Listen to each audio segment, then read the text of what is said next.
U današnjem video radu analiziramo rad 63. padobranske brigade, koje naoružanje koristi i koliko je brigada popunjena profesionalnim pripadnicima i vojnicima na služenju dobrovoljnog vojnog roka.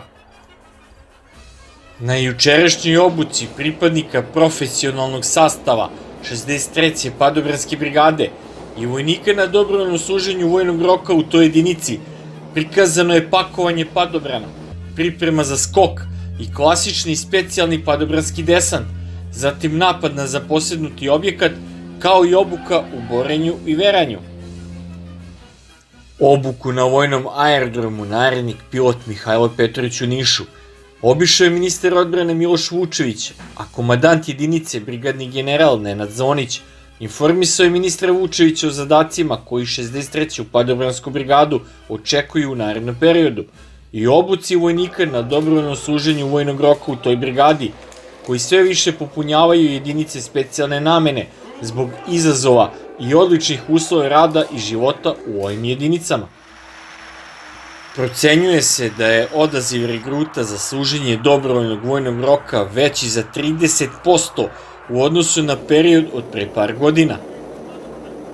Očekuje se da popunjenost ovih jedinica do kraja godine bude više od 300% u odnosu na prošlogodišnji nivo, odnosno broj će se povećati sa 1500 pripadnika trenutno na 5000 specijalaca do kraja godine. Specijalne jedinice nikad se nisu merile po broju sa klasičnim pešadijskim ili motorizovanim brigadama. One su se nazivale brigadama, ali im je brojčana vrednost manja u odnosu na druge jedinice kopnene vojske, što ne znači da im je manja borbena vrednost. Naprotiv, upravo zbog odabranih ljudi, specijalne opreme, specijalnog načina dejstva i izvršavanja zadataka, njihova sposobnost i efikasnost je veoma velika. Ono što standardne jedinice kopnene vojske namenjene za klasično ratovanje nisu u stanju da izvrše zbog glomaznosti i sporijeg pokretanja, specijalne jedinice svojom opremom i obučenošću mogu da se trenutno pokrenu i izvrše zadatke na bilo kom delu teritorije Srbije ili u okruženju. 63. padobranska brigada je odlikovana i uspesima i pobedama u bitkama i borbama, ali i zavetovane pripadnicima koji su položili svoje živote na prostoru nekadašnje Jugoslavije. Ne samo na prostoru Kosova i Metohije, nego na prostoru cijele Jugoslavije, jer ova jedinica primala je i nosila borbe širom nekadašnje države i ne smiju nikada ti ljudi biti zaboravljeni, red ih je spominjati. U brigadi svi rade i sa vojnicima na dobrovoljnom služenju vojnog roka, te da mladi imaju priliku da osete ponos kako je biti pripadnik 63. padobranske brigade, nositi bordo beretku, biti deo te velike slavne porodice, jer 63. padobranska neguje taj kult, ne samo obične jedinice, nego mnogo je više od toga. Ministar odbrane istakao da će 63. padobranska u 72. brigadu za specijalne operacije biti nosilac razvojnog projekta za koji je predsjednik Republike dao naredbu za popunu sa još 5000 pripadnika jedinica za specijalne operacije i da je neophodno da 63. padobranska brigada proširi infrastrukturne kapacitete i opremu za prijem novih pripadnika. U ovom mesecu pripadnici Vojske Srbije su primili veće plate za 25%, a kada se bude završio projekat 5000 pripadnika jedinica za specijalne operacije, to će biti plate sa naknadama za dežurstvo i prekovremeni rad u iznosima do 320.000 dinara. Istorijat nastanka ove jedinice i naoružanje koje koristi danas je objašnjeno u nastavku.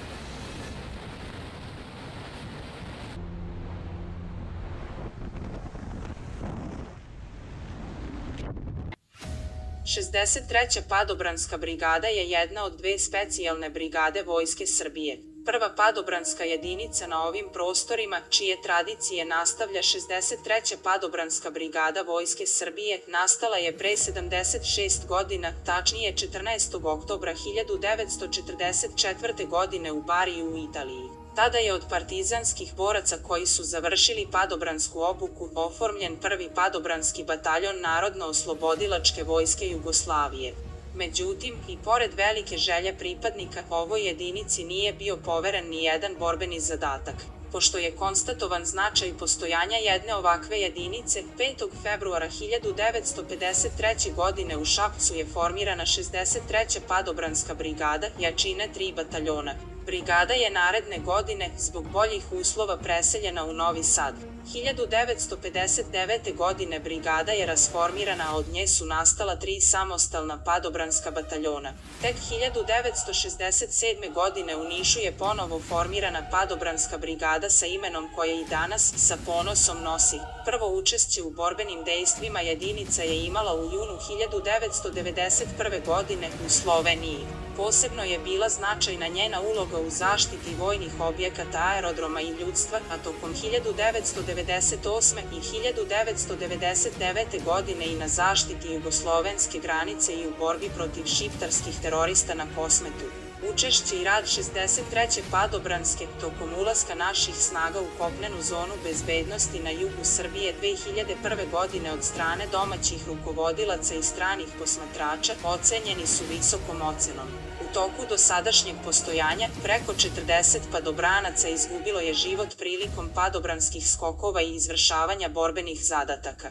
Padobranci ove jedinice imaju padobransku obuku koja se deli na osnovnu, višu i instruktorsku. U toku osnovne obuke izvodi se 7 skokova, od kojih 2 noćna, a skače se sa desantnim padobranima Kluz 5 D083 sa okruglom kupolom. Desantni skokovi skaču se na prinudno dejstvo sa visine od 400 do 800 metara, a takozvani skokovi sa stabilizacijom sa visine od 2000 do 3000 metara.